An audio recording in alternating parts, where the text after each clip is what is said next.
E aí, pessoal? Olha nós aqui novamente, mais uma videoaula de EDO. Nessa videoaula a gente vai falar sobre o Teorema da Existência e Unicidade, falar um pouquinho sobre os benefícios que ele traz para a EDO e vamos apresentar uma aplicação sobre o Teorema da Existência e Unicidade em EDO de ordem 1, beleza? Vamos lá!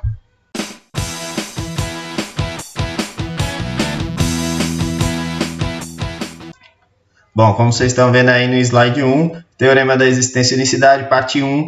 A questão do parte 1 é que eu vou ter que dividir essa videoaula em duas partes. Mas antes de apresentar o Teorema da Existência e Unicidade, eu vou trazer algumas questões que eu ainda não trouxe para vocês. Que, por exemplo, a gente já resolveu muito EDO de ordem 1, já resolveu EDO linear, separável, exata, Bernoulli, Riccati. Só que, será que todo EDO tem solução?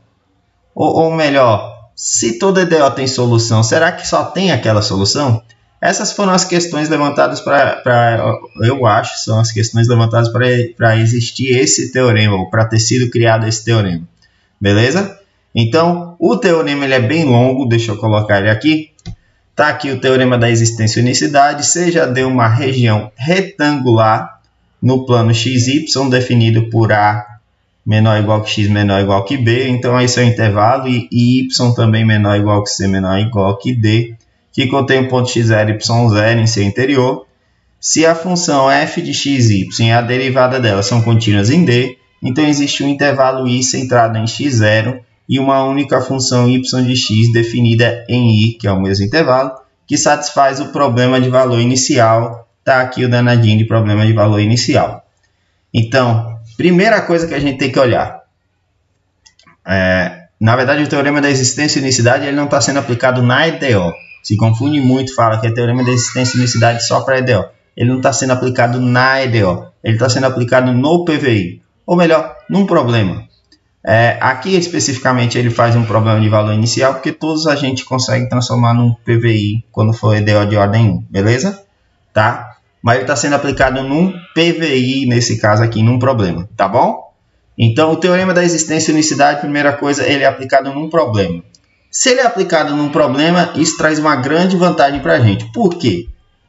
Minha gente tem uma gama de problemas na área de matemática, física e química, que é o principal que eu vou mostrar aqui, estatística, matemática financeira. Tudo isso dá para você pegar e transformar em uma EDO. Muita coisa disso você consegue transformar em EDO. E dá para a gente usar todos os problemas, aqueles problemas que a gente tinha lá, que exista uma condição, porque esse carinha aqui, no final das contas, é uma condição inicial. Você consegue transformar num PVI. E transformando num PVI, você vai ter a garantia por esse teorema que existe solução e ainda mais a solução é única em um dado intervalo. Beleza? Quando é esse dado intervalo, vale lembrar que a região que ele está falando aí nesse intervalo é uma região retangular. Beleza? Ok? Então, ele tem essa objetividade da solução. Então, ele garante a solução, a existência da solução em um certo intervalo pequenininho. Beleza? Tá. Botei aqui, eu já tinha falado. Observe que o teorema é aplicado apenas em PVIs para cada condição inicial distinta, a solução será distinta. Pronto, isso daqui é interessante. Então, aqui está a EDO, então na mesma EDO eu posso colocar várias condições distintas. Quando eu estou querendo falar várias condições distintas, deixa eu pegar um problema qualquer daqueles problemas de velocidade lá de física, em que você pode falar que o carro começou a 50 km por hora, ou em outro problema você fala que o carro começou a 80 km por hora. Então, isso daí já muda a condição inicial, mudaria esse carinha aqui, mas e a EDO poderia se manter a mesma. Então, para cada um aqui, eu vou ter uma solução e ela é única. Beleza? Para cada condição eu tenho uma solução e ela é única. Tá ok? Pronto. Vamos demonstrar, na verdade eu não vou demonstrar esse teorema, porque a demonstração é muito longa e além disso ela precisa de alguns pré-requisitos que não são necessários para você estar cursando a disciplina de EDO. Então não vou apresentar a demonstração do teorema, mas ela pode cair na prova, sim. Brincadeira, pessoal, não vai cair na prova não. Dá vontade de dar uma porrada, dá vontade de dar uma bicuda no computador, cara. A demonstração desse teorema não cai na prova. Brincadeira. Mas vamos lá. Dito o que é o teorema, qual a importância do teorema, que ele é aplicado em um PVI. Vamos para alguns problemas, ou melhor, vamos para algumas aplicações. A primeira aplicação que eu vou mostrar é a aplicação em matemática. Mais especificamente, eu vou botar em geometria analítica, que todo mundo já viu vetores. Então, dadas duas curvas y1 e y2, com um ponto em comum x0 e y0, sabemos que as duas curvas são ortogonais no referido ponto se m1 e m2 é igual a menos 1, em que m1 e m2 são os coeficientes angulares de y1 e y2, respectivamente. Então, isso daí é um conceito que a gente já vem trabalhando lá no ensino médio. Eles falam que quando os danadinhos são ortogonais, quando as duas curvas são ortogonais, os coeficientes angulares, o produto delas dá igual a menos 1. Beleza? Pronto. Assim, lembrando o conceito geométrico de derivada, que daí o que era o conceito geométrico de derivada? A derivada é a inclinação da reta tangente num determinado ponto. Então, a gente pode trabalhar esse negócio aí. Então, se eu penso que a derivada de y1, se eu suponho, né, que a derivada de y1 em x é a função f de x, e eu estou dizendo que y1 e y2 são ortogonais, pelo que a gente estava falando lá, então, obrigatoriamente, a derivada de y1 em relação a x vai ter que ser igual a menos 1 sobre f de x. Por que isso? Porque o produto delas tem que dar igual a menos 1, que era o que a gente está colocando aqui, beleza? Então, com isso daqui eu consigo, se eu tenho uma curva y1, eu consigo supor, e se eu tenho a curva y1 sozinha ela, e eu já tenho o ponto x0 e y0, eu consigo encontrar todas as outras curvas que seriam tangentes a y1 nesse ponto x0 e y0, porque eu sei mais ou menos como vai ser a cara do coeficiente angular delas. Beleza? Então, logo se o problema apenas apresentar a curva y1, é exatamente o que eu estava dizendo. Então, podemos determinar a curva y2 ortogonal a y1, ou melhor, podemos determinar uma família de curvas y2 ortogonais a y1. Ok? Vejamos um exemplo, daí vamos para o exemplo. Determine todas as curvas ortogonais a y1 igual a x ao quadrado no ponto 2 e 4, beleza? Y1 igual a x ao quadrado no ponto 2 e 4, ok? Então vamos começar. Notemos que a derivada de y1 em relação a x é igual a 2x. Isso é de boa. Então, como vai ser a cara das outras curvas que tem que ser ortogonais a y1?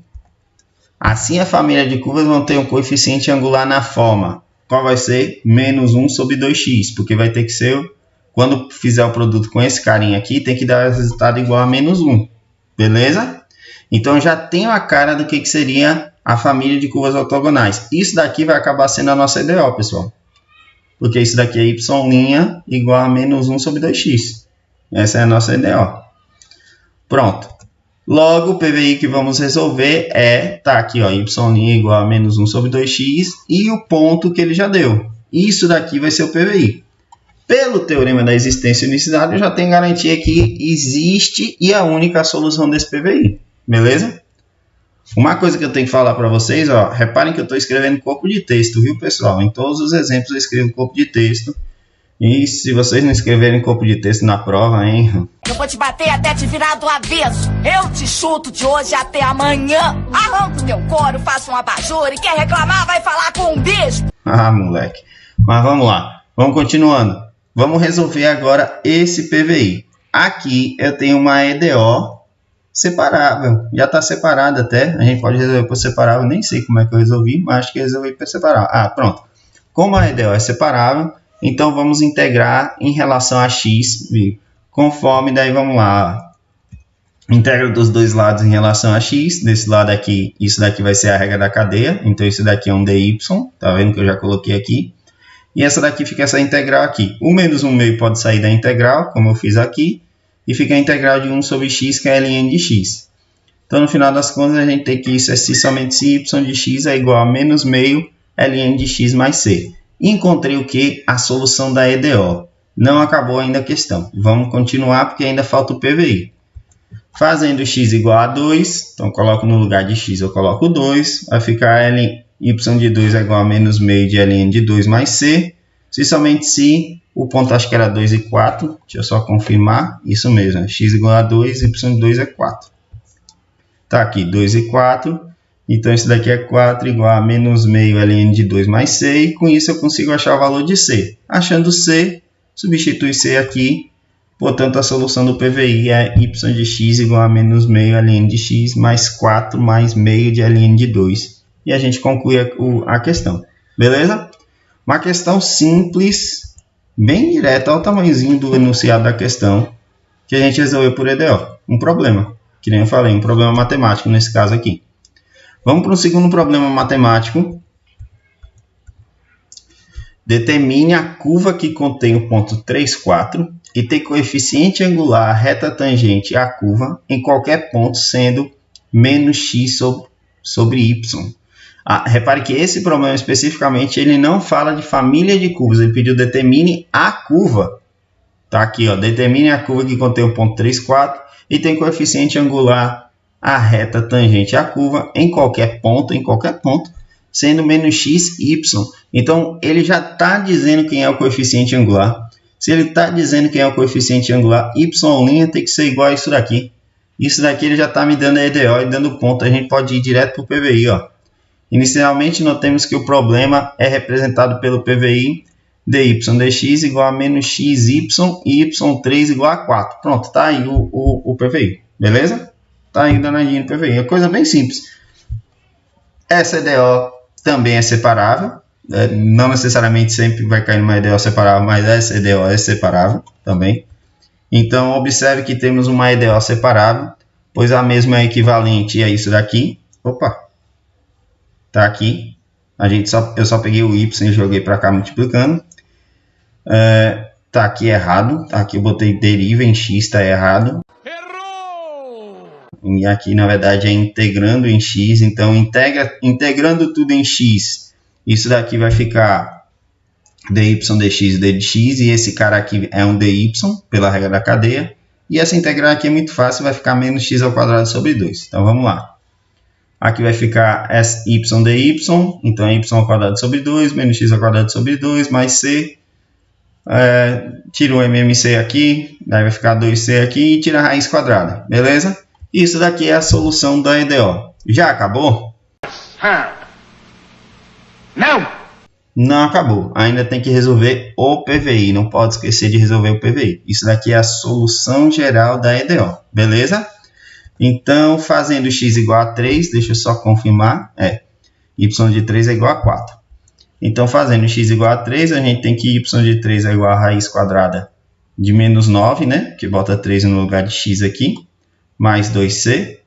Se somente se 4 é igual a raiz quadrada de menos 9 mais 2c. Então, se você for simplificar aqui, basta levar ao quadrado, aqui vai ficar 16, né? Jogo 9 para cá, vai ficar 16 mais 9.